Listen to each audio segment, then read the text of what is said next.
શાલોમ, good evening, praise the lord. પ્રભુના નામને ધન્યવાદ, પ્રભુના નામને મહિમા. આપણો ઈશ્વર એ જીવતો ઈશ્વર છે. દરેક દિવસે દરેક ક્ષણ આભાર ચાલી રહ્યા છે. બહાર જ્યારે જોઈએ છે ત્યારે લોકોને જોઈને એમ લાગે છે કે જાણે કંઈ છે જ નહીં. ઘણા બધા લોકો અને ટોળાઓની મધ્યે જ્યારે જઈએ છે ત્યારે એમ થાય છે કે કેમ બિનજવાબદારીથી ફરી રહ્યા છે.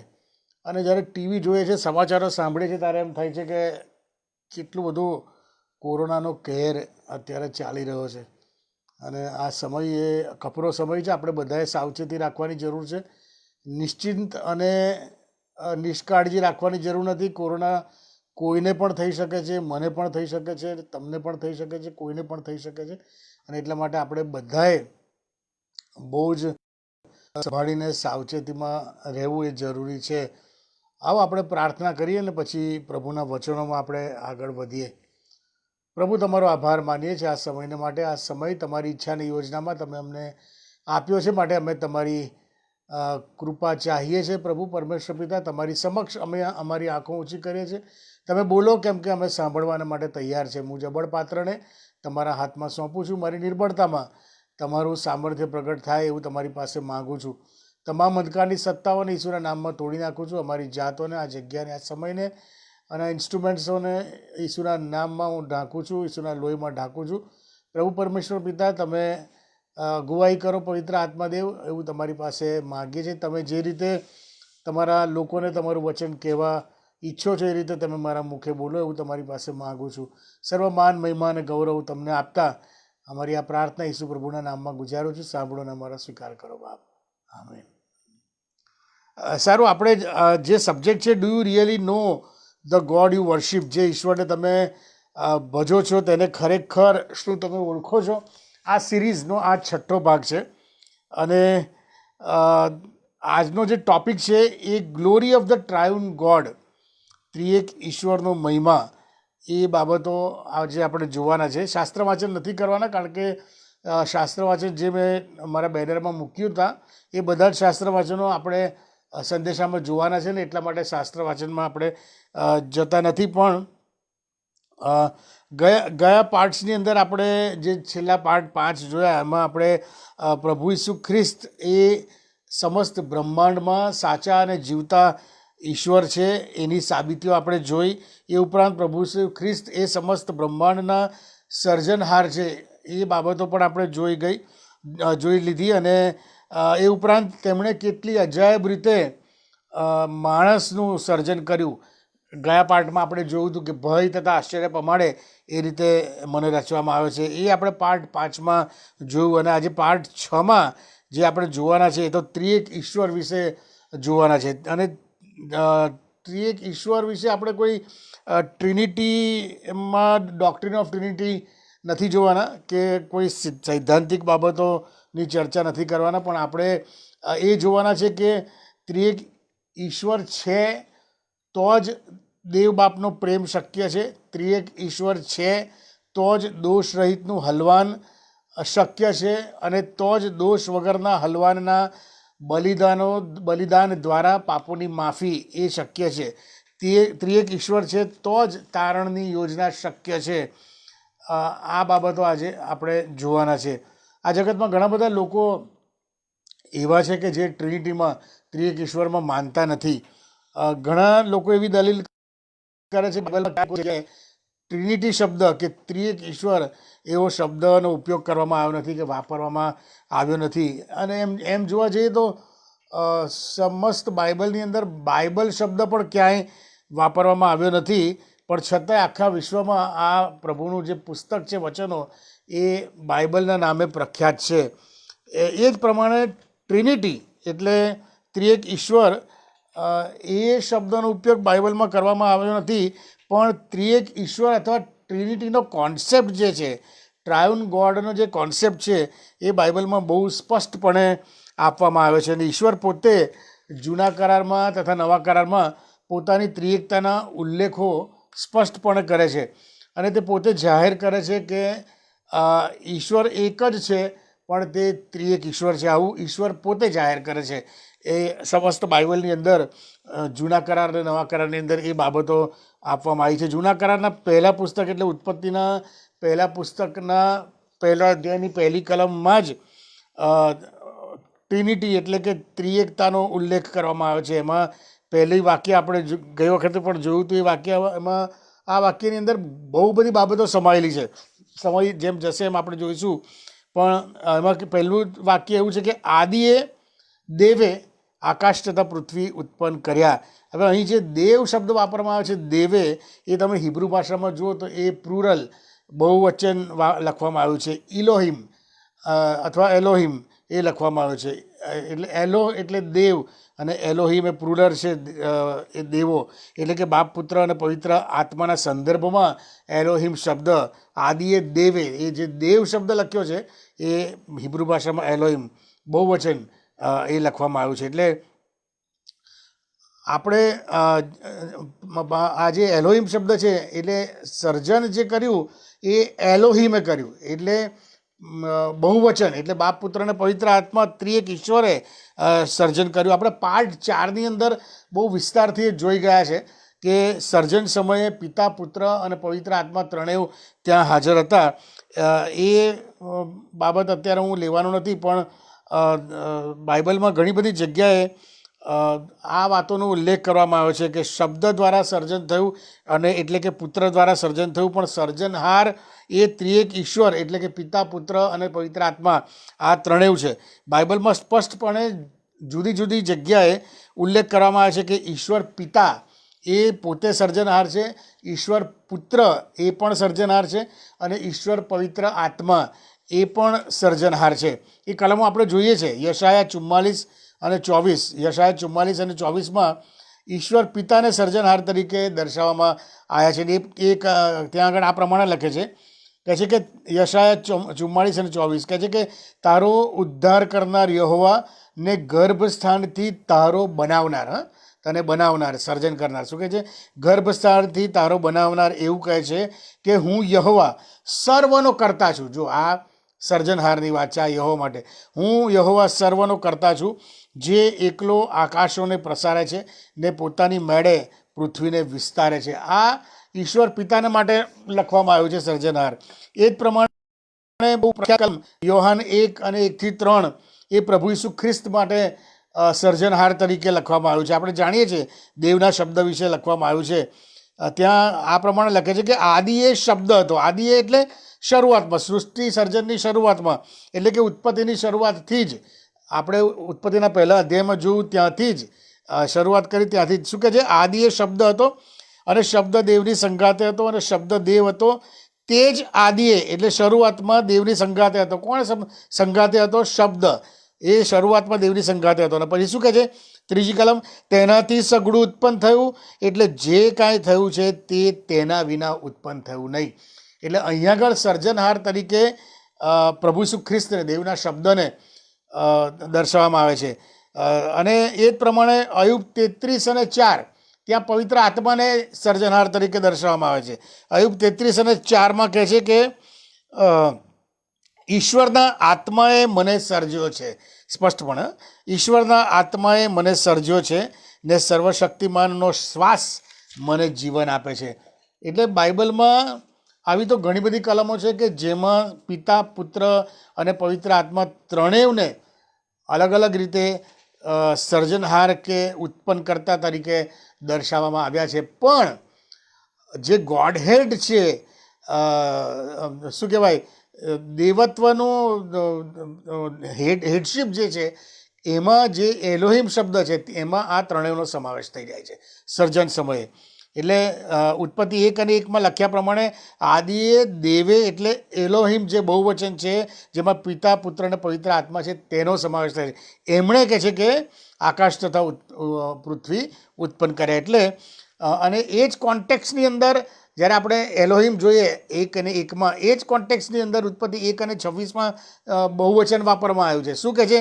કે જે ત્યાં કહે છે, અને દેવે કહ્યું કે આપણે પોતાના સ્વરૂપ અને પ્રતિમા પ્રમાણે માણસને બનાવીએ. ત્યાં દેવે એવું નથી કીધું કે હું બનાવું, કારણ કે પહેલી કલમમાં એલોહિમ શબ્દ બહુવચન શબ્દ વાપરવામાં આવે છે. અને એટલા માટે 1:26 કહે છે કે આપણે પોતાના સ્વરૂપ અને પ્રતિમા પ્રમાણે બનાવે. અને એ જ પ્રમાણે ઉત્પત્તિ 3:22 પણ બહુવચન શબ્દ વાપરવામાં આવે છે. ત્યાં આદમને હવા જ્યારે પાપ કરે છે ને એદનવાડીમાંથી એમને કાઢી મૂકવાના હોય છે ત્યારે ઈશ્વર ત્યાં આગળ શું કહે છે, ઉત્પત્તિ 3:22, અને એમાં કહે છે, અને યહોવા દેવે કહ્યું કે જુઓ તે માણસ આપણામાંનો, બહુવચન અહીં આગળ પ્લુરલ શું કહે છે, તે માણસ આપણામાંનો એકના સરખો ભૂલું ભંડું જાણનારો થયો છે, અને હવે રખે ને તે હાથ લાંબો કરીને જીવનના વૃક્ષનું ફળ તોડીને ખાઈને સદા જીવતો રહે. બરાબર, એટલે આપણામાંનો ત્યાં આગળ કહે છે આપણે આપણા સ્વરૂપ પ્રતિમા પ્રમાણે બનાવીએ. અહીં કહે છે આપણામાંના એકના સરખો. એ જ પ્રમાણે જ્યારે બાબેલનો બુરજ બંધાતો હતો ત્યાં આગળ પણ યહોવા બાપે પોતે બહુવચન વાપર્યું છે, પ્લુરલ. અને એ તો જાણે પિતા, પુત્ર અને પવિત્ર આત્મા ત્રણેય માહોમાહે વાત કરતા હોય એ ઢબની અંદર લખવામાં આવ્યું છે. ઉત્પત્તિ 11 અને 6મી કલમ ને 7મી કલમ આ પ્રમાણે કહે છે. અને ઉત્પત્તિ 11, 6મી કલમ ને 7મી કલમ. અને યહોવાએ કહ્યું, જો અહીંયા સિંગલ શબ્દ છે, અને યહોવાએ કહ્યું કે જુઓ આ લોકો એક છે ને તે સર્વની ભાષા એક છે, અને તેઓએ આવું કરવા માંડ્યું છે, તો હવે જે કાંઈ તેઓ કરવા ધારે તેમાં તેઓનો અટકાવ નહીં થશે. હવે 7મી કલમ, ચાલો આપણે ઉતારીએ ને તેઓની ભાષા ઉલટાવી નાખીએ. ફરી વાંચું છું, 7મી કલમ, ચાલો આપણે ત્યાં ઉતારીએ ને તેઓની ભાષા ઉલટાવી નાખીએ કે તેઓ એકબીજાની બોલી ન સમજે. અહીંયા બહુવચન વાપરવામાં આવે છે. શું કહે છે, ચાલો આપણે ત્યાં ઉતરે. યહોવા બાપ વાત કરે છે, એટલે યહોવા બાપે અહીં બહુવચન વાપરે છે. એટલે પિતા, પુત્ર અને પવિત્ર આત્મા. એ જ પ્રમાણે યશાયા 6 અને 8 એમાં આ પ્રમાણે લખ્યું છે કે પછી મેં પ્રભુને એમ કહેતા સાંભળ્યો. અહીં સિંગલ વચન છે, મેં પ્રભુને એમ કહેતા સાંભળ્યો, હું કોને મોકલું અને અમારે સારું કોણ જશે. બરાબર, અમારે સારું કોણ જશે.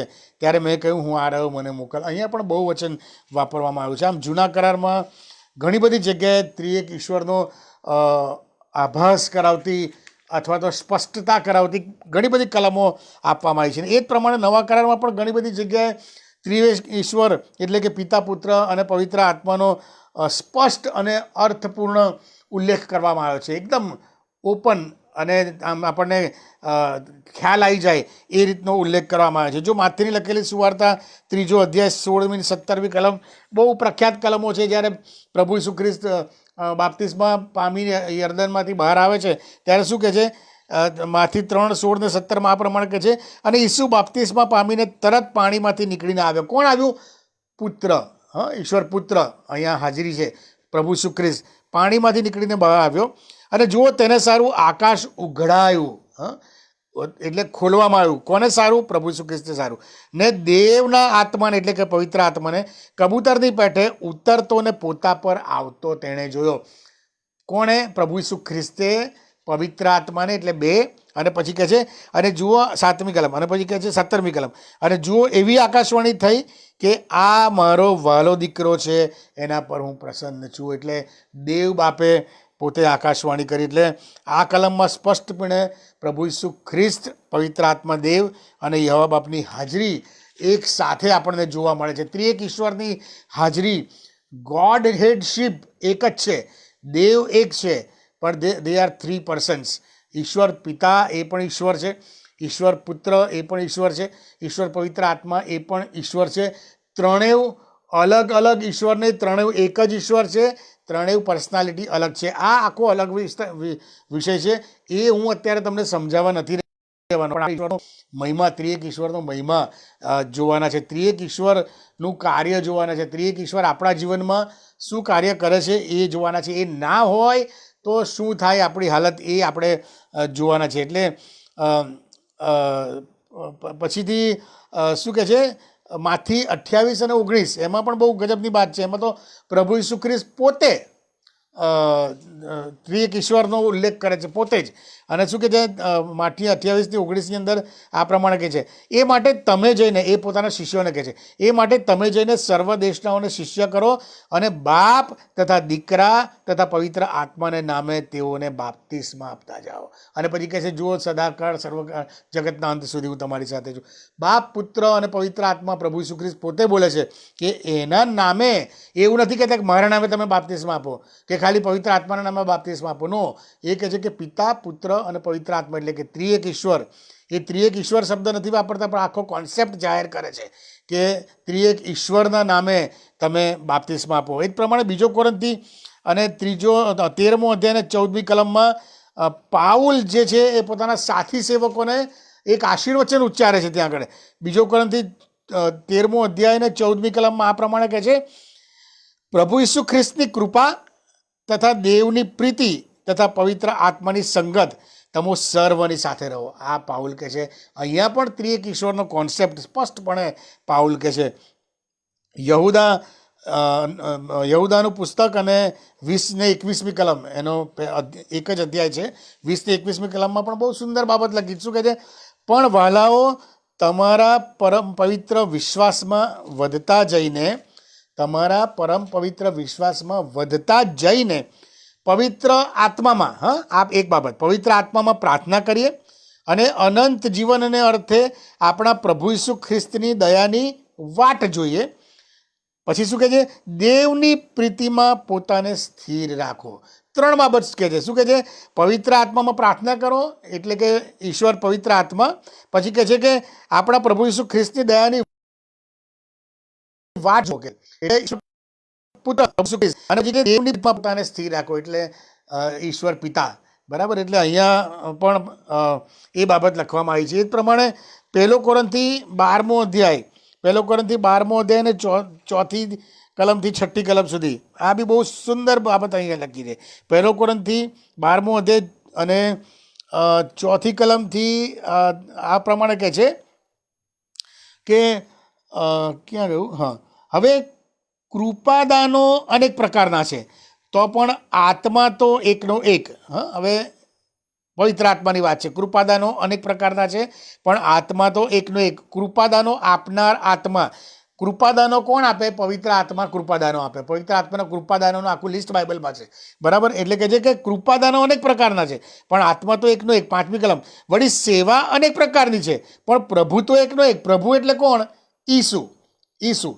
પ્રભુ તો એકનો એક છે. અને પછી કહે છે 6મી કલમ, કાર્યો અનેક પ્રકારના છે, પણ દેવ એટલે યહોવા બાપ, દેવ એકનો એક છે, જે સર્વમાં કરતા હરતા છે.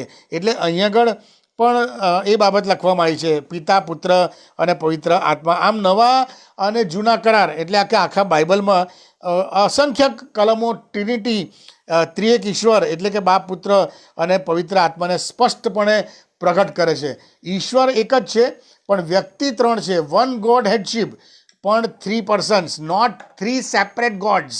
નો, બાપ, પુત્ર, પવિત્ર આત્મા ત્રણે મળીને એક ઈશ્વર છે.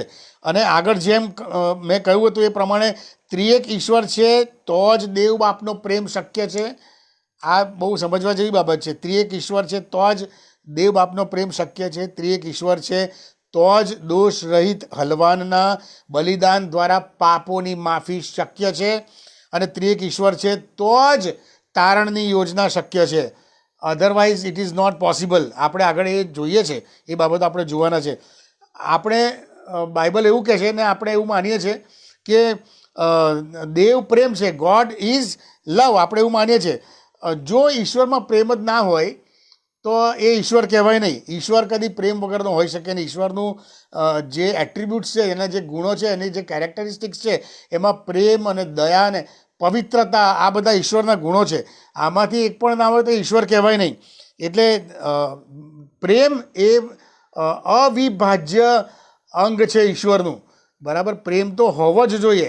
પ્રેમ વગરનો ઈશ્વર કદી ના હોય. જેનામાં પ્રેમ ના હોય ઈશ્વર ના કહેવાય, એ દાનવ કહેવાય, એ શૈતાન કહેવાય.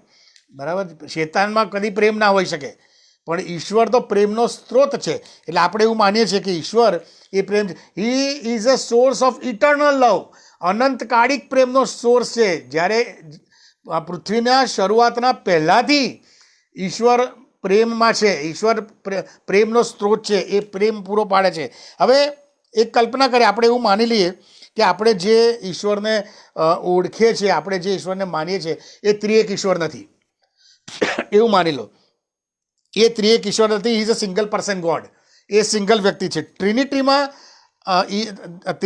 ત્રિએક ઈશ્વરપણામાં એક ઈશ્વર છે પણ વ્યક્તિ ત્રણ છે, બરાબર. પણ હમણાં પૂરતું આપણે એવું માની લઈએ કે એક ઈશ્વર છે અને વ્યક્તિ પણ એક જ છે. He is a single person God.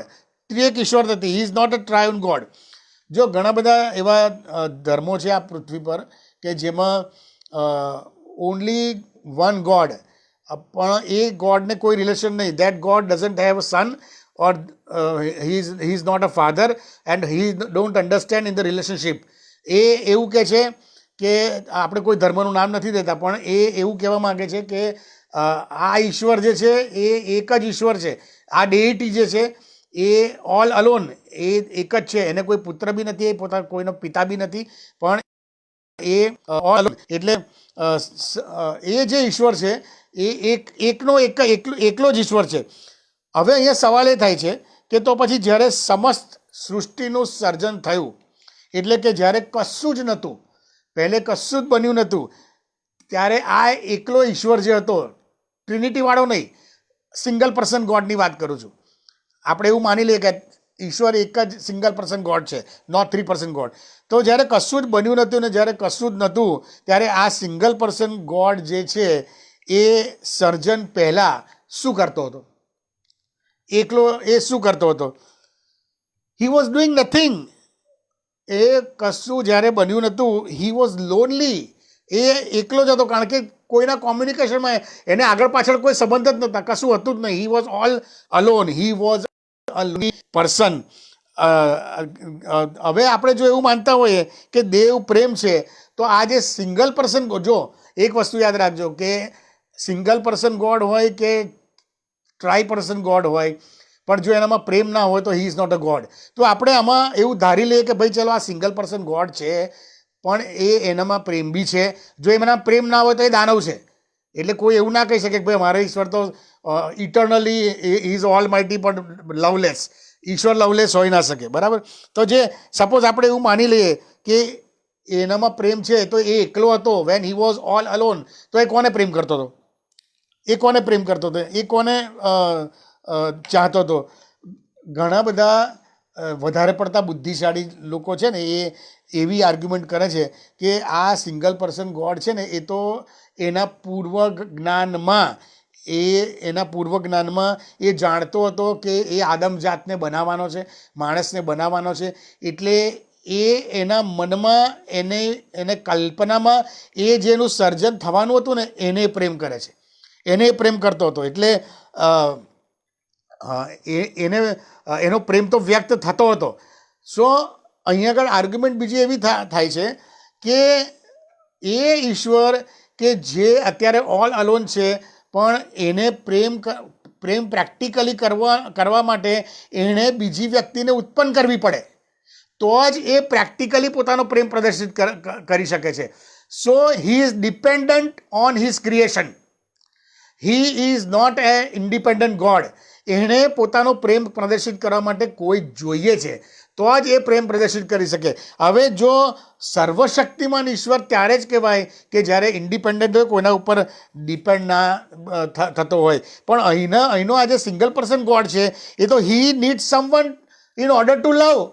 એને પ્રેમ કરવા માટે એને કોઈની જરૂર છે. So he is dependent on someone in order to love. બીજાને પ્રેમ કરવા માટે કોઈની પર કોઈ એની હયાતી જોઈએ. So he is not almighty God. Even he is not a God, કારણ કે જો કોઈની પર ડિપેન્ડ રહેતો હોય તો he is not a God. હવે એ વસ્તુ અહીંયા આગળ પૂરી થઈ ગઈ કે જે સિંગલ પર્સન ગોડ છે, એ જો કોઈના ઉપર ડિપેન્ડ કરતો હોય તો એ ઓલ માઇટી સર્વશક્તિમાન ગોડ ના કહેવાય. હવે આપણો ટ્રાયન ગોડને લઈ લો, હવે ત્રિએક ઈશ્વરને લઈ લો કે ત્રિએક ઈશ્વરના કેસમાં તમે જુઓ કે જ્યારે કશું જ બ્રહ્માંડ, કશું જ સૂર્ય, ચંદ્ર, તારા અને સમુદ્રો અને જંગલો અને માણસો અને પ્રાણીઓ અને પક્ષીઓ કશું જ બન્યું નહોતું, ત્યારે આ સિંગલ પર્સન ટ્રાયુન ગોડ, ત્રિએક ઈશ્વર જે છે એ શું કરતો હતો, ત્યારે એ શું કરતો હતો, ત્યારે બહુ ગજબની વાત બાઇબલમાં એની માટે લખવામાં આવી છે. યોહાનની લખેલી સુવાર્તા 17મો અધ્યાય અને 24મી કલમમાં પાછલા ભાગની અંદર સ્પષ્ટપણે પ્રભુ ઈસુ ખ્રિસ્ત બહુ ગજબની વાત લખે છે. ત્યાં પ્રભુ ઈસુ ખ્રિસ્ત યહોવા બાપને શું કહે છે ખબર છે? યોહાન 17:24 પાછલો ભાગ એવું કહે છે, કેમ કે જગતનો પાયો નાખ્યા અગાઉ તે મારા પર પ્રેમ રાખ્યો હતો. જગત, you loved me before the creation. જ્યારે કશું જ નહોતું ને ત્યારે આ ટ્રાયુન ગોડ જે છે ને, દે આર સેલ્ફ સેટિસ્ફાઈડ. એ લોકો they are eternally loved each other. એ ત્રણેય એકબીજાના પ્રેમમાં હતા. એમને they are, that is one God. એ એક ઈશ્વર છે પણ 3 પર્સન છે, ત્રિએક ઈશ્વર છે. એટલે આ 3 ત્રિએક ઈશ્વર છે એ ત્રણેય એકબીજાની સાથે કોમ્યુનિકેશનમાં હતા, ત્રણેય એકબીજાના પ્રેમમાં હતા. They could feel the love. એ પ્રેમ આપી શકતા હતા, પ્રેમ લઈ શકતા હતા, પ્રેમ માણી શકતા હતા. They don't required other people for expressing their love. પોતાનો પ્રેમ પ્રગટ કરવા માટે એમણે ક્રિએશનની જરૂર નથી. They are eternally in love. Their love is eternal. ઈશ્વરનું આ મોટામાં મોટું લક્ષણ છે કે ઈશ્વર પ્રેમ છે, તો એનો પ્રેમ એના ક્રિએશન પછી શરૂ થાય એવું ના હોય. એનો પ્રેમ ઇટર્નલ હોય. અને એ પોસિબલ છે only in triune God, only in ત્રિએક ઈશ્વર. આ ત્રિએક ઈશ્વરની અંદર જ એ પોસિબલ છે. અને એટલા માટે તમે જુઓ કે બાઇબલની જે સૌથી મોટામાં મોટી આજ્ઞા છે, મોટામાં મોટી આજ્ઞા અને બીજી મોટામાં મોટી આજ્ઞા એ કઈ છે ખબર છે તમને? બાઇબલને સૌથી પહેલી ને મોટી આજ્ઞા માથીને લખેલ સુવાર્તાને એનો 22મો અધ્યાય અને 36મી કલમથી શું કહે છે? બાઇબલની સૌથી પહેલી ને મોટી આજ્ઞા અને પહેલી 2 આજ્ઞાઓ છે. માથી 22 અને 36મી કલમથી કહે છે, ઓ ઉપદેશક. આ શાસ્ત્રીઓના ફરસીઓ એ પ્રભુ ઈસુ ખ્રિસ્તને પૂછે છે, ઓ ઉપદેશક, નિયમશાસ્ત્રમાં સૌથી મોટી આજ્ઞા કઈ છે? ત્યારે તેણે તેને એટલે ઈસુએ તેઓને કહ્યું કે પ્રભુ તારા દેવ પર તું તારા પૂરા હૃદયથી ને તારા પૂરા જીવથી ને તારા પૂરા મનથી પ્રીતિ કર. પહેલી અને મોટી આજ્ઞા એ જ છે. અને બીજી આજ્ઞા એના જેવી જ છે, એટલે જેવી પોતા પર તેવી પોતાના પડોશી પર તું પ્રીતિ કર. આ 2 આજ્ઞા આખા નિયમશાસ્ત્ર તથા પ્રબોધકોનો પાયો છે. જો પ્રભુ પરમેશ્વર પિતા ત્રિએક ઈશ્વર એ એકબીજાના પ્રેમમાં હતા. અને એ પ્રેમ બાઇબલ કહે છે કે તમે મને પ્રેમ કર્યો એમ નહીં, પણ મેં પ્રથમ તમને પ્રેમ કર્યો. અને એટલા માટે પ્રભુ એમ કહે છે કે જો કોઈ એમ કહે છે કે હું દેવને ચાહું છું, તો પહેલે એણે એના પડોશી પર પ્રેમ કરવો પડે. અને પહેલી આજ્ઞા એવું કહે છે કે તું તારા પૂરા હૃદયથી, મનથી, આપણે પહેલે જોઈ ગયા છે, ઈશ્વર પર પ્રેમ કર. એટલે ઈશ્વર એ પ્રેમનો સ્ત્રોત છે. ઈશ્વર એ પ્રેમનો શું કહેવાય, સોર્સ છે. અને જો પ્રેમ શક્ય છે, જો ત્રિએક ઈશ્વર છે ને તો જ પ્રેમ શક્ય છે. આ વસ્તુ યાદ રાખજો. ત્રિએક ઈશ્વર નથી તો single person God is all alone. He cannot love another person because there is no existence of another person. If he wants to love another person, then that means he is dependent to create. He is dependent for creating another person. બીજા માણસને એને ઉત્પન્ન કરવો પડે તો એ પોતે express કરી શકે. But in case of triune God, they are interrelated. એ એકબીજા સાથે પ્રેમમાં બંધાયેલા છે, ઇટર્નલ લવમાં બંધાયેલા છે. અને એટલા માટે ત્રિએક ઈશ્વર છે તો પ્રેમ શક્ય છે, ઇટર્નલ લવ. અને જો પ્રેમ શક્ય છે, જ્યાં પ્રેમ છે ત્યાં સેક્રિફાઈસ છે, ત્યાં બલિદાન છે. અને એટલા માટે જ્યાં પ્રેમ છે ત્યાં બલિદાન છે. અને એટલા માટે બલિદાન પણ શક્ય બન્યું. કયું? કે દેવે જગત પર એટલી બધી પ્રીતિ કરી એટલે પોતાનો દીકરો આપ્યો. એ બલિદાન શક્ય બન્યું. અને બલિદાન શક્ય બન્યું ત્યારે પાપોની માફી શક્ય બની. અને પાપોની માફી શક્ય બની ત્યારે તારણ શક્ય બન્યું. એટલે તારણ એ ત્રિએક ઈશ્વરના લીધે શક્ય બન્યું છે. તારણ એ ફક્ત ઈશ્વર પિતાની કૃપા નથી. તારણ એ ફક્ત ઈશ્વર પુત્રનું બલિદાન નથી. કે તારણ એ ફક્ત ઈશ્વર પવિત્ર આત્માની પ્રેરણા નથી. પણ તારણ એ ત્રિએક ઈશ્વરનું સહિયારું કમ્બાઇન્ડ વર્ક છે, એ સહિયારું વર્ક છે. જેમ સૃષ્ટિ સર્જનનું કાર્ય એ પિતા, પુત્ર અને પવિત્ર આત્માનું એટલે કે ત્રિએક ઈશ્વરનું હતું, એલોહિમ દેવે એમાં ત્રણેય આવી ગયા અને ત્રણેય કલમો આપણે જોઈ સર્જનની, જેમ એ સહિયારું હતું એ જ પ્રમાણે જેમ creation was the combined work of triune God, the redemption work અથવા તો salvation work is also a combined work of triune God. એ તારણ પણ એ શું કહેવાય ત્રિએક ઈશ્વરનું એ સહિયારું કામ છે. એ કામ આપણે આજે સમજવા માંગીએ છીએ કે એ કેવી રીતે સહિયારું છે. જો મારી સાથે કોઈ બહુ ગજબની વાતો આમાં લખેલી છે, આપણે થોડોક સમય એમાં કાઢીશું. રોમનીય પત્ર એનો 8મો અધ્યાય, રોમનીય પત્રને એનો 8મો અધ્યાય, ઘણી બધી કલમોની અંદર ગજબની વાતો લખવામાં આવી છે. ધ્યાનથી સાંભળશો તો મજા આવશે. પ્રભુના આ મર્મો છે અને આ મર્મો જ્યારે આપણે સમજીએ ને ત્યારે આત્મામાં બળવાન થઈએ, પાપની સામે લડી શકીએ, શૈતાનની સામે થઈ શકીએ અને બીજા લોકો કે જેઓ બંધનમાં છે એમને છોડાઈ શકીએ.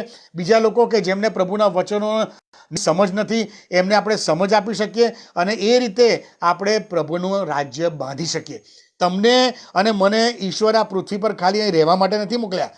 ઈશ્વર તમને અને મને પ્રભુનું રાજ્ય બાંધવાના માટે મોકલ્યા છે. આપણે શું કરીએ છીએ આ પૃથ્વી પર એ જોવાનું છે. આપણા કુટુંબમાં, આપણા સમાજમાં, આપણા નોકરી ધંધામાં, આપણી ગંદકીમાં અને આપણા પાપોની અંદર કે પછી બહુ તો આપણે અમુક નાના સારા કામો કરીને કે મંડળીમાં સેવાઓ કરીને બહુ ખુશ થઈને બેસી જઈએ છીએ કે મેં મંડળીમાં સેવા કરી. નો, આ ખૂંપરા જેવું છે. છેલ્લા ન્યાયકાળે બધું એ સળગી જવાનું છે. જે સાથે આવવાનું છે એ તો પ્રભુના રાજ્યની વૃદ્ધિને માટે તમે બીજા આત્માને જીતવા માટે તમે શું કર્યું છે એ જ સાથે આવવાનું છે.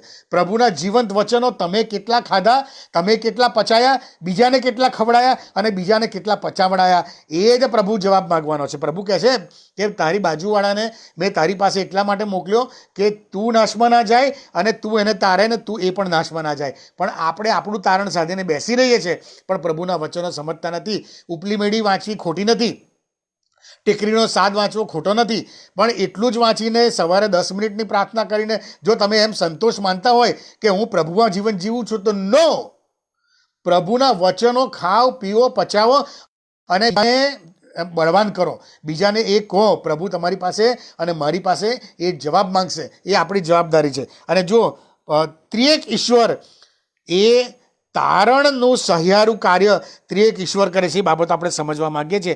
રોમીયોને પત્ર 8મો અધ્યાય અને 1લી કલમથી આ પ્રમાણે લખે છે. હવે જો આપણે ત્રિએક ઈશ્વરની બાબત કરીએ છીએ, તારણ અને ત્રિએક ઈશ્વર. તારણ એ ફક્ત પ્રભુ ઈસુ ખ્રિસ્તની સાથે સંકલિત નથી. તારણ એ પ્રભુ પરમેશ્વર પિતાની સાથે સંકલિત છે, એ પ્રભુ પુત્રની સાથે સંકલિત છે અને પ્રભુ પવિત્ર આત્માની સાથે સંકલિત છે. ત્રણેયનું સહિયારું કાર્ય છે. અને આ પોષણની અંદર રોમી 8ની અંદર આ તારણની બાબતો ત્રણેયનું સહિયારું એમાં બતાવવામાં આવ્યું છે. બહુ ગજબની વાતો લખવામાં આવી છે. શું કહે છે? જો એ માટે જેઓ ખ્રિસ્ત ઈસુમાં છે, ખ્રિસ્ત ઈસુમાં છે એટલે કે જેઓ તારણ પામેલા છે. જેઓ ખ્રિસ્ત ઈસુમાં નથી એમની વાત નથી. જેઓ ખ્રિસ્ત ઈસુમાં છે તેઓને હવે દંડ આજ્ઞા નથી. બરાબર? હવે પાપોની શિક્ષા એમની ઉપર નથી. કેમ નથી? કેમ કે ખ્રિસ્ત ઈસુમાં જીવનના આત્મા, એક શબ્દો સમજો, ખ્રિસ્ત ઈસુમાં જીવનના આત્માનો જે નિયમ છે, જીવનના, જો ખ્રિસ્ત ઈસુમાં ઈશ્વર પુત્રની વાત થઈ ગઈ, જીવનના આત્માનો એટલે પવિત્ર આત્મા આવી ગયો. જીવનના આત્માનો નિયમ, આ એક યાદ રાખજો. આ નિયમ છે પહેલો, પવિત્ર આત્માનો નિયમ, જીવનના આત્માનો નિયમ. આપણે જોઈશું કે શું નિયમ છે. બરાબર? એટલે પહેલો નિયમ શું છે? જીવનના આત્માનો એટલે કે પવિત્ર આત્માનો નિયમ છે. મને પાપના તથા મરણના નિયમમાંથી મુક્ત કર્યો છે. આ બીજો નિયમ છે. પાપનો અને મરણનો નિયમ આ બીજો નિયમ છે. બરાબર? એણે કહે છે મને પાપના અને મરણના નિયમથી મુક્ત કર્યો છે. હવે 7મો અધ્યાય રોમી 7 અને 7મો અધ્યાય રોમીયોને પત્ર અને તેની 23મી કલમથી જો પહેલે બે નિયમ આપણે જોયા હમણે. એક તો પવિત્ર આત્માનો નિયમ અને બીજો પાપનો અને મરણનો નિયમ. આ બે જોયા. હું તમને નિયમ શું છે બતાવું છું હમણાં. હવે શું કહે છે કે 7મો અધ્યાય 23મી કલમ, પણ હું મારા અવયવોમાં એક જુદો નિયમ જોઉં છું, તે મારા મનના નિયમની સામે લડે છે અને મારા અવયવોમાં રહેલા પાપના નિયમના બંધનમાં મને લાવે છે. હું કેવો દુર્ભાગ્ય માણસ છું, કેવો દુર્ભાગ્ય માણસ છું. મને આ મરણના શરીરથી કોણ મુક્ત કરશે? 25મી કલમ. આપણા પ્રભુ ઈસુ ખ્રિસ્તને આશરે હું દેવની આભાર સ્તુતિ કરું છું. એ પ્રમાણે હું પોતે મનથી દેવના નિયમની પણ દેહથી પાપના નિયમની સેવા કરું છું. જો સાંભળો, અહીંયા ત્રીજો નિયમ, દેવનો નિયમ. દેવનો નિયમ. પહેલો નિયમ શું જોયું આપણે? પવિત્ર આત્માનો નિયમ. બીજો નિયમ શું જોયો? પાપનો અને મરણનો નિયમ. અને અહીંયા ત્રીજો નિયમ શું કહે છે? દેવનો નિયમ. આ 3 નિયમ છે. શું છે આ ત્રણ નિયમો? તો આપણે પાપનો અને મરણનો નિયમ પહેલાં જોઈ લઈએ. પાપનો અને મરણનો નિયમ શું છે? પાપ અને મરણનો નિયમ જે છે એ રોમી 6:23 અંદર સ્પષ્ટપણે લખવામાં આવે છે. શું કહે છે? પાપનો મુસારો મરણ છે. આ પાપનો અને મરણનો નિયમ છે. પાપ કર્યું એટલે જો એનું પ્રાયશ્ચિત ના થયું, એની માફી ના મેળવી પ્રભુ ઈસુ ખ્રિસ્તમાં, આપણે પહેલી કલમમાં જોયું કે જેઓ પ્રભુ ઈસુ ખ્રિસ્તમાં છે એમને દંડાજ્ઞા નથી, એટલે એમની ઉપર આ પાપનો અને મરણનો નિયમ એપ્લાય થતો નથી. જે લોકો નથી પ્રભુ ઈસુ ખ્રિસ્તમાં એને આ નિયમ લાગુ પડે છે. પાપનો અને મરણનો નિયમ કયો? કે પાપનો મુસારો મરણ છે. માફી વગરનું પાપ એ તમને મરણમાં લઈ જશે. આ નિયમ છે, બરાબર? એટલે પહેલો નિયમ પાપનો અને મરણનો નિયમ કે જે આપણને પ્રભુ ઈસુ ખ્રિસ્ત વગર મરણની અનંતકાળિક મરણમાં લઈ જાય છે, અને પ્રભુ ઈસુ ખ્રિસ્તની સાથે આપણને દંડાજ્ઞા નથી. આ પહેલો નિયમ છે, બરાબર? હવે બીજો નિયમ પવિત્ર આત્માનો નિયમ. પવિત્ર આત્માનો, દેવના આત્માનો નિયમ. જો 8મો રોમી 8 અને બીજી કલમમાં શું કહે છે? કેમ કે ખ્રિસ્ત ઈસુમાં જીવનના આત્માનો જે નિયમ છે, જીવનનો આત્માનો જે નિયમ છે એ મને મરણ અને પાપના નિયમથી દૂર લઈ જાય છે. તો જીવનના આત્માનો નિયમ એટલે કે પવિત્ર આત્માનો નિયમ એવો કયો નિયમ છે કે જે મને પાપના નિયમથી દૂર લઈ જાય છે, મરણના અને પાપના નિયમથી દૂર લઈ જાય છે? તો પવિત્ર આત્માનો નિયમ શું છે? પવિત્ર આત્માનો નિયમ આ છે. 1 કોરિન્થી 12મો અધ્યાય અને 3જી કલમ. 1 કોરિન્થી 12મો અધ્યાય અને 3જી કલમમાં કહે છે, ઈસુ પ્રભુ છે એમ કોઈ માણસ પવિત્ર આત્માની પ્રેરણા વગર કહી શકતો નથી. હવે સાંભળો, પવિત્ર આત્માની પ્રેરણા થાય તો જ ઈસુ પ્રભુ છે. ઈસુને પ્રભુ તરીકે સ્વીકારવા, અંગત તારનાર તરીકે સ્વીકારવા એ પવિત્ર આત્માની પ્રેરણાથી જ થઈ શકે છે. અને જ્યારે પવિત્ર આત્માની પ્રેરણાથી ઈસુને પ્રભુ તરીકે તમે સ્વીકારો ત્યારે શું થાય? આપણે પહેલી કલમમાં શું જોયું? જેઓ ઈસુમાં છે એમને દંડાજ્ઞા નથી. એટલે આત્માનો નિયમ શું છે? પવિત્ર આત્માનો નિયમ શું છે? ઈસુને પ્રભુ તરીકે કબૂલ કરવો. ઈસુને પ્રભુ તરીકે કબૂલ કરો. આ નિયમ છે. આ નિયમ છે. જો તમે એ નિયમ ના કરો તો પેલો પાપનો અને મરણનો નિયમ તમને લાગવાનો છે, એપ્લાય થવાનો છે. આ નિયમ તમે પાડો એટલે કે પવિત્ર આત્માની પ્રેરણા તમને પ્રેરણા કરે કે ઈસુ એ પ્રભુ છે, કબૂલ કર. અને ના કરો તો તમે પાપમાં કાયમ રહો છો, એટલે મરણમાં તમે કાયમ રહો છો. કબૂલ કરી લો એટલે આ નિયમ તમે એપ્લાય કરી લો તમારામાં તો તમને દંડાજ્ઞા નથી. આ બીજો નિયમ.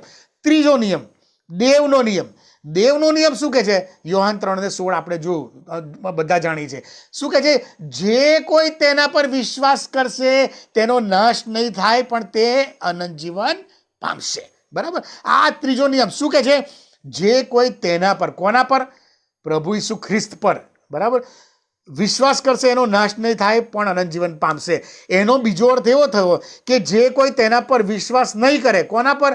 પ્રભુ ઈસુ ખ્રિસ્ત પર વિશ્વાસ નહીં કરે એનો નાશ થશે અને તે અનંત જીવન નહીં પામે. આ નિયમ છે. આ દેવનો નિયમ છે. પહેલો નિયમ મરણ અને પાપનો નિયમ કે પાપનો મુસારો મરણ છે. આ પહેલો નિયમ. બીજો નિયમ, જો ઈસુને પ્રભુ તરીકે કબૂલ કરીશ તો પહેલો નિયમ એપ્લાય નહીં થાય. એ પવિત્ર આત્માનો બીજો નિયમ. અને ત્રીજો નિયમ, ઈસુ પર વિશ્વાસ કરીશ તો તને અનંત જીવન મળશે. ઈસુને પ્રભુ તરીકે કબૂલ કરીશ તો પાપ અને મરણ જતું રહેશે. પાપ અને મરણ જતું રહેશે તો ત્રીજો નિયમ એપ્લાય શું થયું? અનંત જીવન મળ્યું. અનંત જીવન. આ 3 નિયમો છે. હવે આ 3 તમે કહેશો કે ભાઈ આ નિયમો તો તે મને ગોઠવીને મને બનાવીને બતાવી દીધા, પણ બાઇબલમાં પ્રેક્ટિકલ ક્યાં લખેલું છે? તો લખેલું છે, ક્લિયર કટ પ્રેક્ટિકલ આ બાબત લખેલી છે. જો તારણની યોજના ફક્ત યહોવા બાપની નથી, ફક્ત પ્રભુ ઈસુ ખ્રિસ્તની નથી, કે ફક્ત પવિત્ર આત્મા દેવની નથી. તારણની યોજના એ આ ત્રણેયની છે. અને તમે આમાં જુઓ, આમાં શું છે? 2 પાર્ટી છે આ બાજુ ને વચ્ચે પ્રભુ ઈસુ ખ્રિસ્ત છે. 8મા અધ્યાયની પહેલી કલમ શું કહે છે કે જીવનના આત્માનો નિયમ શું કહે છે?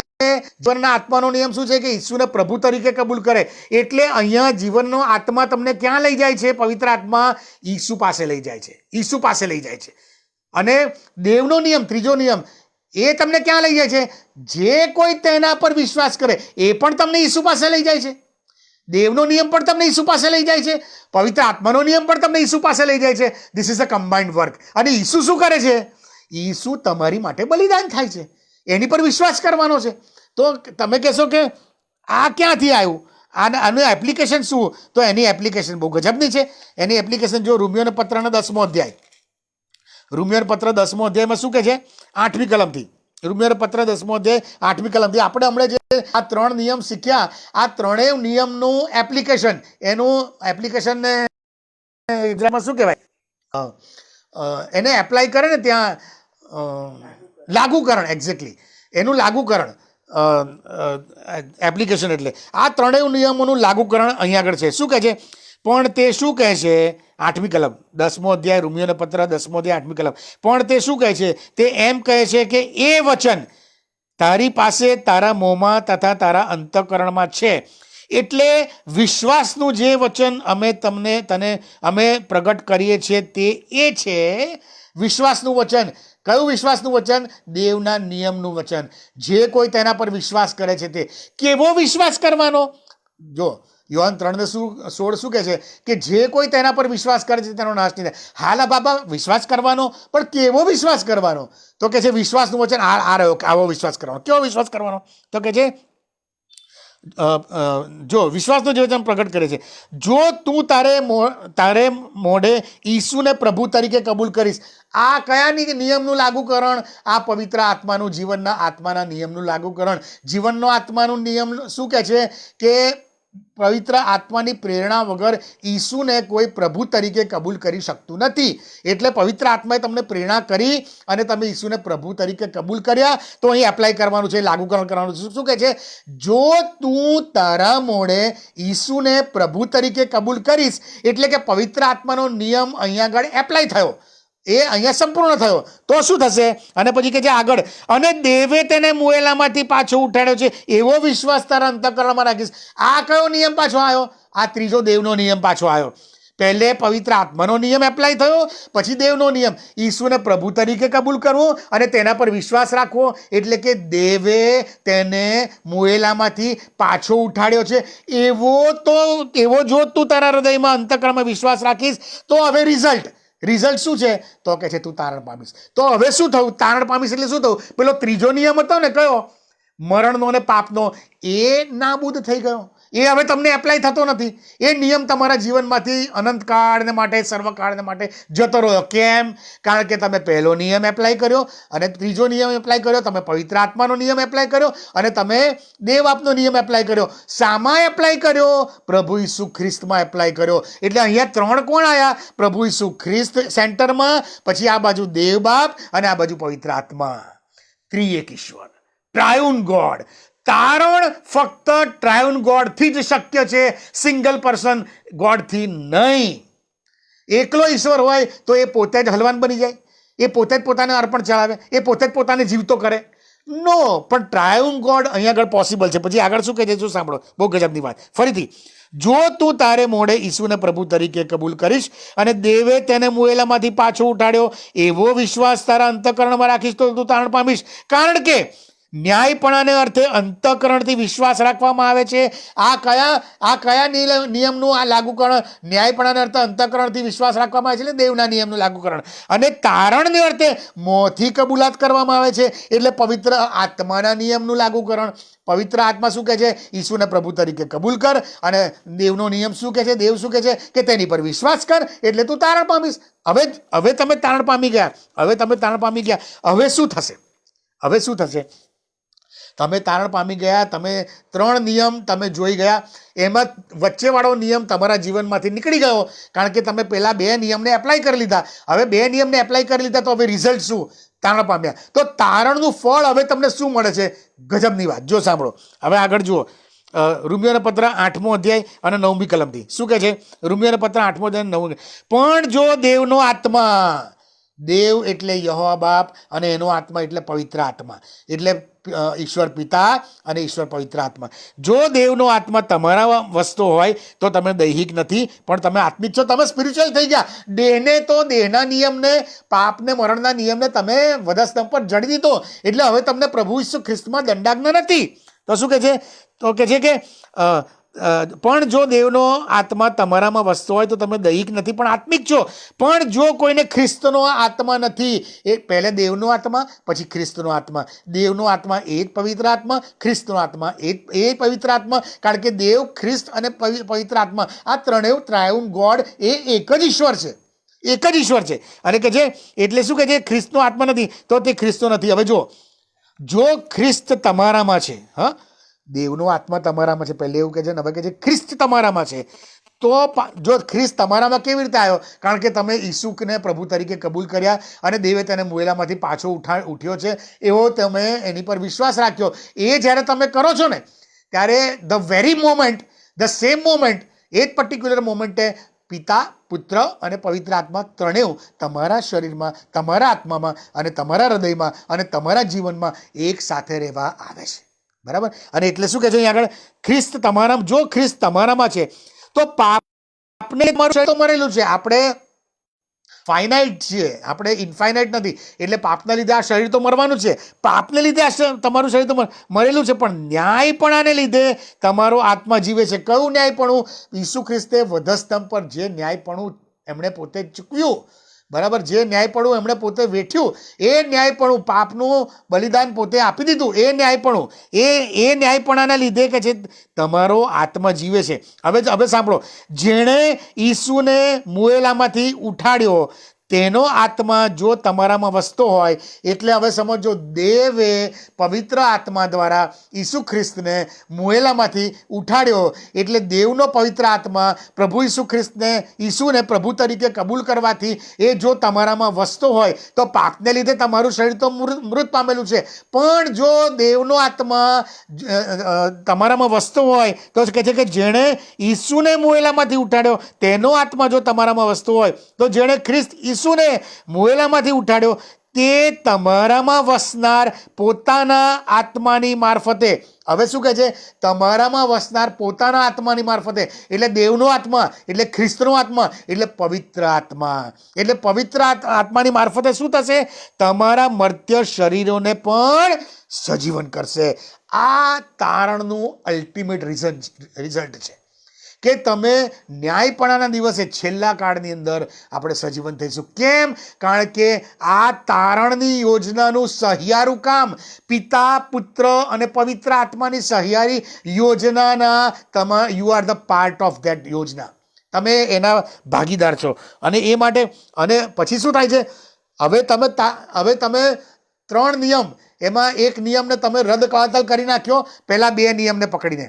એ 2 નિયમને પકડ્યા એટલે તમને તારણ મળ્યું. તારણ મળ્યું એટલે તમારું તારણનું અલ્ટિમેટ રિઝલ્ટ તમને મળી ગયું. અલ્ટિમેટ રિઝલ્ટ શું મળ્યું તમને? કે તમે તમારા મર્ત્ય શરીરો, આત્મા સદાકાળને માટે મહિમાવંત સ્વરૂપ લઈ લીધું. તમે સજીવન થયા. આ બધું થવાનું છે, બરાબર? સજીવન થયા. હવે શું થશે? હવે શું થયું? સજીવન થયા. હવે તમે કોણ કહેવાશો? અત્યારથી જ આ જીવનમાં જ આપણે કહેવાય છે, એ બિરુદ આપણને મળી ગયું છે. હવે શું થશે? હવે તમારું સ્ટેટસ, હવે તમારું લેવલ બદલાયું, હવે તમારી કેટેગરી બદલાઈ. શું કહે છે આગળ? જુઓ, ગજબની વાત છે. શું કહે છે? 12મી કલમ. એ માટે ભાઈઓ, આપણે ઋણી છીએ, પણ દેહને પ્રમાણે જીવવાને દેહના ઋણી નહીં. આપણે કોના ઋણી છે? આપણે પ્રભુ ઈસુ ખ્રિસ્તના ઋણી છે કે એણે બલિદાન આપ્યું. આપણે કોના ઋણી છે? આપણે પવિત્ર આત્મા દેવના ઋણી છે કે એણે આપણને પ્રેરણા કરી. આપણે કોના ઋણી છે? આપણે યહોવા બાપના ઋણી છે કે એણે જગત પર એટલો પ્રેમ કર્યો, તમારી ને મારી પર પ્રેમ કર્યો કે એનો પુત્ર આપ્યો. એના ઋણી છે આપણે, કહે છે. એટલે શું કહે છે? આપણે દેહ પ્રમાણે ઋણી નથી કહે છે, પણ કહે છે આપણે દેહના ઋણી નથી કહે છે. કેમ? 13મી કલમ. કેમ કે જો તમે દેહ પ્રમાણે જીવશો તો મરશો જ, પણ જો આત્મા વડે શરીરના કામોને, એટલે પાપ અને મરણના નિયમને જો તમે આત્મા વડે મારી નાખશો, તમારા આત્માને મજબૂત કરીને તમે એને મારી નાખશો, તો શું થશે? તો કહે છે તમે જીવશો. પછી 14મી કલમ. કેમ કે જેટલા દેવના આત્માથી દોરાય છે, જો દેવના આત્માથી કોણ દોરાયું? પવિત્ર આત્માએ પ્રેરણા કરી અને એ પ્રેરણા મેં સ્વીકારી, એટલે દેવના આત્માથી હું દોરાયો. એટલે કે જેટલા દેવના આત્મા બની છે એ શું થયું? તેટલા દેવના દીકરા છે. હવે મને બિરુદ મળી ગયું. શું બિરુદ મળી ગયું? I am a son of God, I am a child of God, I am a son of God. આમાં સ્ત્રીઓ અને પુરુષો બધા જ સન ગોડ, બરાબર. એ આખો ઇસ્યુ અલગ છે. આપણે બધા દેવના બાળકો છે, આમાં જેન્ડર નથી આવતું, બરાબર. જે પુરુષ છે એ પણ સન ઓફ ગોડ, એ પણ ચાઇલ્ડ ઓફ ગોડ. જે સ્ત્રી છે એ પણ son of God, child of God. એ આખો સબ્જેક્ટ જુદો છે. હવે આપણે જે જોવા માંગીએ છીએ ફરી શું કહે છે? તેટલા દેવના દીકરા છે. કેમ કે ફરી તમને ભય લાગે એવો દાસત્વનો આત્મા મળ્યો નથી. કયો ભય? જે પાપમાં આપણે જીવતા હતા, અંધકારની સત્તામાં જીવતા હતા, એ ભય, એ પાપની બીક, મરણની બીક, એ ભય લાગે એવો કે છે દાસત્વનો આત્મા નહીં. પણ હવે શું કર્યું છે? પણ હવે તમને દત્તક પુત્રપણાનો આત્મા મળ્યો છે. પ્રભુ ઈસુ ખ્રિસ્ત પુત્ર છે અને આપણે એને સ્વીકાર કર્યા અને આપણે એના લોહીમાં આપણા પાપો ધોવાયા એટલે દેવે આપણને પણ પુત્ર ગણાય. આપણે એના લોહીમાં દેવના દીકરાઓ ગણાયા અને એટલે આપણે દત્તક પુત્ર ગણાયા. આપણે પણ એ કેટેગરીમાં આવ્યા. We are the Sons of God, we are the child of God. અને શું કહે છે? અને પછી કહે છે અને તેથી હવે તમને શું થવું છે કે અને આત્મા તમને મળે પણ કહે તમને દત્તક પુત્રપણાનો આત્મા મળે છે. તેને લીધે આપણે આબ્બા બાપ કરીને આંખ મારીએ છીએ. જો બાઇબલમાં છે ને પ્રભુ ઈસુ ખ્રિસ્તે બહુ બધી વખત ઈશ્વર પિતાને બાપ બાપ બાપ શબ્દ વાપર્યો છે. જ્યારે ગેત્સેમાની વાડીમાં હતા ને ત્યારે પણ એ બાપ બાપ બાપ કરીને, જ્યારે ખાલી વધસ્તંભ પર માણસ તરીકે એમણે દેવને બૂમ પાડી કે મારા દેવ, મારા દેવ. કારણ કે એ વખતે એ પિતા અને પુત્ર હતા, પણ અલ્ટિમેટલી એ તમારું ને મારું એ બલિદાન ત્યાં ચૂકવતા હતા. એટલે એમણે બૂમ પાડી મારા દેવ. પણ ઈશ્વર પ્રભુ ઈસુ ખ્રિસ્ત હંમેશા બાપ કરીને ઈશ્વરને બોલાયા છે. અને એ હક મળ્યો આપણને. કોને? તમને અને મને.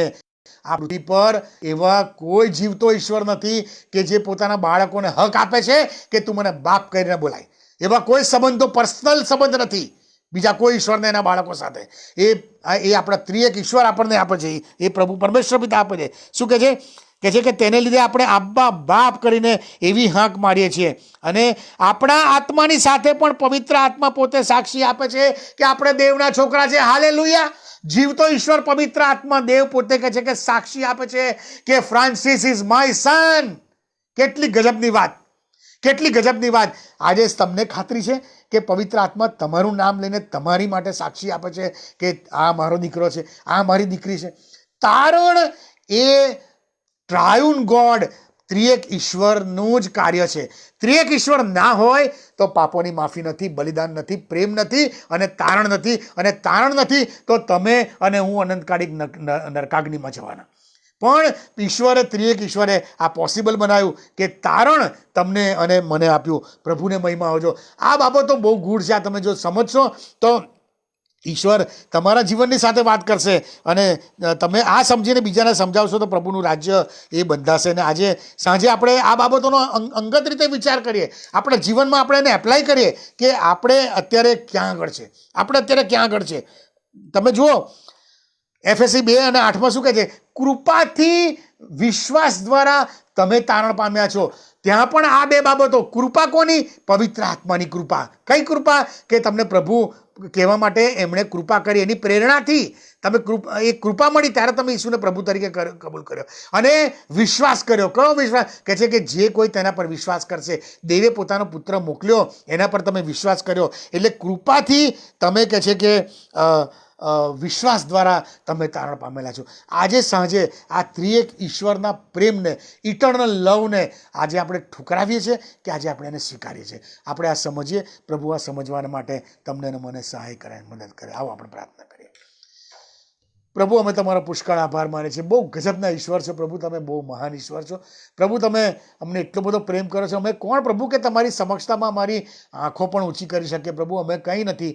પણ પ્રભુ અમે તમને પ્રેમ કર્યો છે એમ નહીં, પણ તમે અમને પ્રેમ કર્યો પ્રભુ. પ્રથમ તમે અમને પ્રેમ કર્યો. તમારો આભાર માને છે. તમારા પ્રભુ આ તારણની ગજબ યોજના માટે એક યોજના બનાવી એ માટે આભાર માને છે. તમારા નામની સ્તુતિ કરે છે. તમારા નામ ધન્યવાદ. જે લોકો આ વચનો સાંભળી રહ્યા છે અને જે સાંભળવાના છે, સર્વ તમારા બાળકોને પ્રભુ હું ઈસુના લોહીમાં ઢાંકું છું. એમનો આત્મા નાશમાં ન જાય, પણ પ્રભુ તેઓ અનંત જીવનનો વારસો પામે પ્રભુ. અને પ્રભુ આત્માના નિયમને તે વળગી રહે, પવિત્ર આત્માના નિયમને તે અપનાવે, દેવના નિયમને તે અપનાવે અને પાપના અને મરણના નિયમને તે રિજેક્ટ કરે, એવું તમારી પાસે માગું છું પ્રભુ. આ તારણની યોજના ત્રિએક ઈશ્વર તમે પરિપૂર્ણ કરી, એને માટે તમારો આભાર માનતા, તમારો જય જયકાર કરતા પ્રભુ, તમારા નામની સ્તુતિ કરતા અમારી આ પ્રાર્થના ઈસુ પ્રભુના નામમાં ગુજારું છું. માટે સાંભળો અને અમારો સ્વીકાર કરો બાપ. Amen. Thank you very much. God bless you. પ્રભુ તમને આશીર્વાદ આપે. હવે આપણે ઈસ્ટર પછી મળીશું. હવે દુઃખસહન સપ્તાહ ચાલશે ને ઈસ્ટર ચાલશે. તમને આવશે, તમને બધાને ઈસ્ટરની પ્રેમી સલામ. અને દુઃખસહન સપ્તાહમાં આપણે આપણા જીવનોનું મંથન કરીએ, આપણા કુટુંબનું મંથન કરીએ, આપણા સગાવાલાઓ મિત્રો એ બધાની આપણે મંથન કરીએ. હું કોને પ્રભુનું વચન આપી શકું એની માટે આપણે હંમેશા તૈયાર રહીએ. પ્રભુ આ સમજવાના માટે તમને સહાય અને મદદ કરે. Thank you. Good night.